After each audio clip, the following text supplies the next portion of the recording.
Sakit kaayo huna-hunaon, pero sa panahon karon, ang kwarta diri na natuyok ang kinabuhi sa mga tao. Pag wala ka ani nga butang, mura ra kag basura diri sa kalibutan. Bisan pa og bali-balihon ang kalibutan, ang kwarta ang isa sa pinakaimportante sa mga tao. Sakit man tuod huna-hunaon pero maunay tinuod.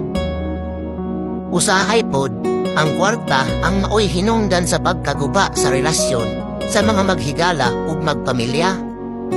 Kay naa manggoy uban na amiguhon ra ka kay kwartahan man ka. Ilhon kanila nga parhente o kadugo kay naa man kay kwarta. Pero once nga wala na kay kwarta, diha na mugawas ang ilahang tinuod na batasan. Maong kung naa kay mga higala o pamilya ang nagapabilin gihapon sa imuha bisan pa og wala kay kwarta. Maunay tinuod na pamilya ug tinuod nga higala. Ug maupod nay isa ka butang na dili mapalit og kwarta.